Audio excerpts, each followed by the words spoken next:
Do is mark out for my holes at the lower end of the brace, drill them, and fasten it to the bottom. Okay, that takes care of the braces. Now for the wheels. First, a washer on the axle, then the wheel, another washer, and a special nut that I picked up at the hardware store, which is readily available, a locking nut. There's a little nylon ring in there, and that helps keep it on so it won't spin off as the wheel turns. I want to just snug everything up, not too tight. Let's take another look at our prototype and check out the front suspension. It consists of an oak post, solid oak, through which a bolt passes. Then there's a series of washers. Then this plywood yoke. And then underneath that, the axle assembly, and the bolt connects all these pieces together. Now here are two pieces of solid oak that I've glued and screwed together to make the post. I want to chamfer the edges, and I'll do that at the table saw.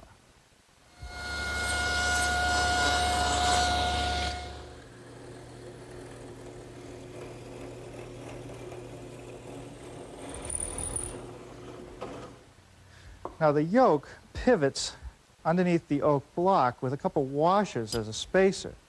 Now if the washers are loose, eventually they're just going to wear their way through the oak and the plywood. So I want to fasten them in place with a couple screws.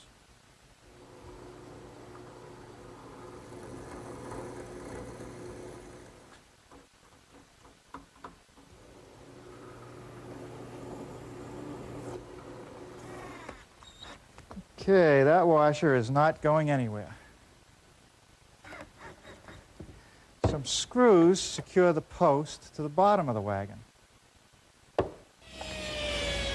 this is a piece of 3/4 inch thick MDO that I've cut to make the yoke. I've knocked off the corners at a 30-degree angle. I'm going to wrap the edges with the same aluminum channel that I used on the back axle assembly.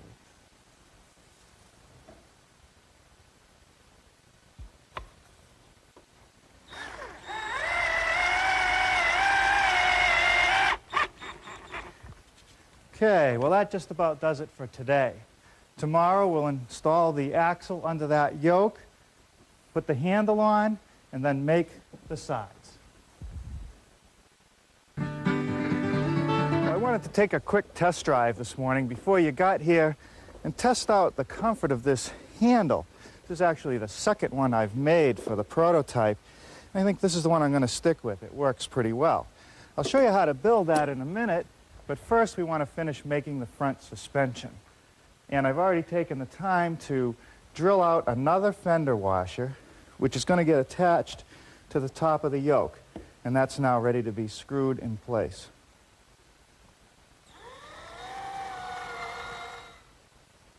The axle for the front wheels passes through a solid piece of oak that's attached to the yoke.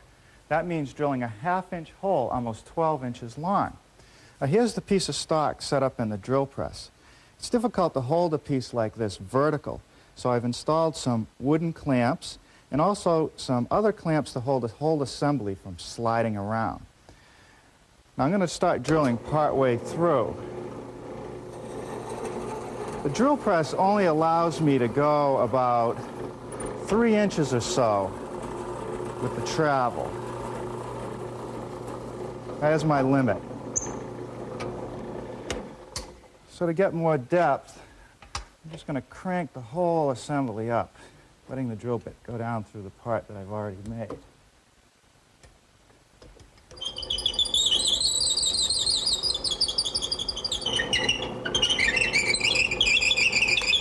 Okay, well, I've used up all of that bit that I can.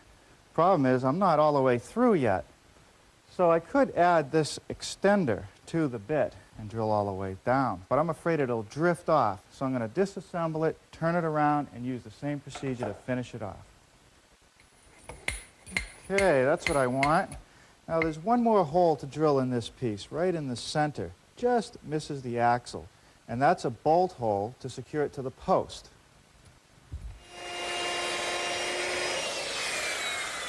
I think it's a good idea to chamfer all the edges to show. Makes it user-friendly. Over the table saw, I've just nibbled away a little material on each end of this oak block to account for the aluminum channel so it'll fit tightly to the MDO. A little bit of construction adhesive and some screws, and we'll fasten it in place. Okay, let's see if we can put the front suspension together, starting with this 7-inch carriage bolt, which slips up through the oak block. Okay. And another fender washer as a spacer and to also make it turn more easily. And then the yoke assembly itself. Okay. Another washer. And I'm going to put 2 nuts on this so that I can lock them against one another so they won't come loose. Not too tight, though. I want it to move easily. And using 2 wrenches, we'll just lock it together. The axle and the wheels go on just like they did on the rear. I want to show you this little detail up front here. The handle is attached to the yoke with these oak blocks. And I want the grain running horizontally because that'll give it the most strength if we're pulling against it. So I've laid out the 2 pieces on this larger piece of oak. First thing I want to do is knock off the corners. So over here at my miter box, I've turned it to 45 degrees, and I've installed a stop block to keep my hands way clear of the blade.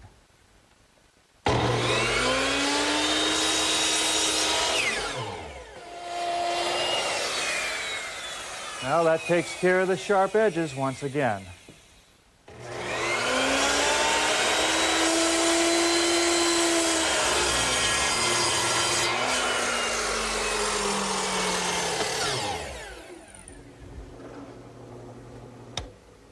Okay, that takes care of the hole for the through bolt. Okay, that's a bolt hole to attach the block to the yoke.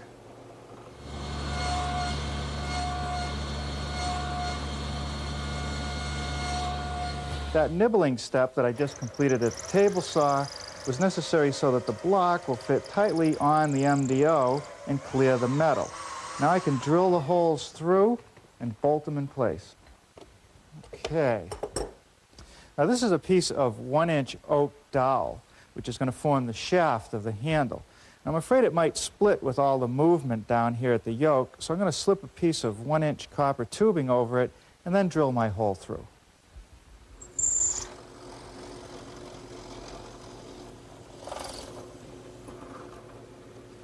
Okay, now that's the pilot hole. Now I'll enlarge it to 3/8.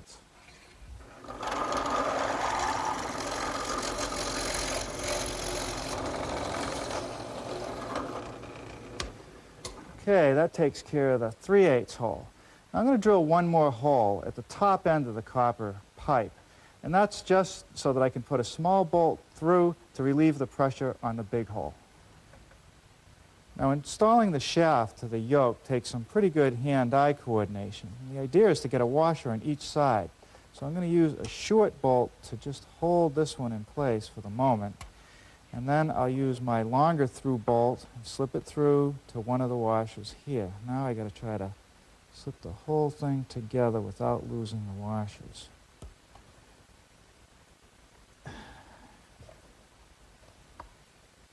I think we're going to get it. Now the bolt goes through and pushes the temporary one out. Now a washer and nut on the other end.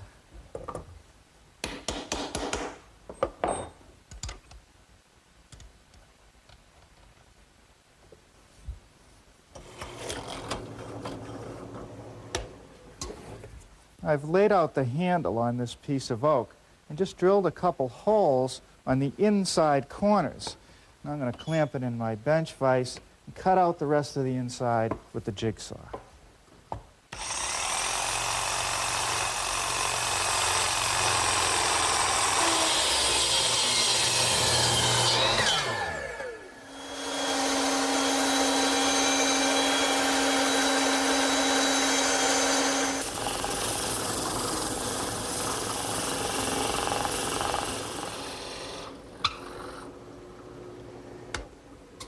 Now that hole is a 1-inch hole that will receive the shaft. I'll show you what that hole is all about. That allows me to have the handle fit over the end of the shaft. Now I'm going to join the handle to the shaft with this iron dowel screw. So I'm going to have to drill a couple pilot holes.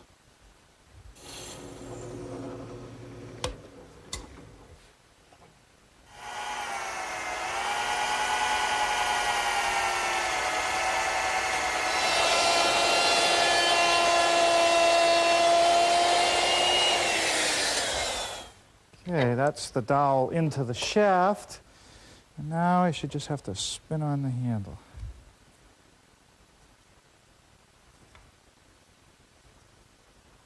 Well, now for the sideboards of the wagon. And they consist of stakes and slats.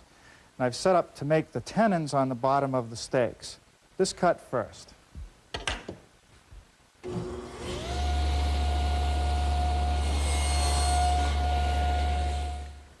Now I've lowered the saw to about 1/16 of an inch to make these short shoulder cuts. The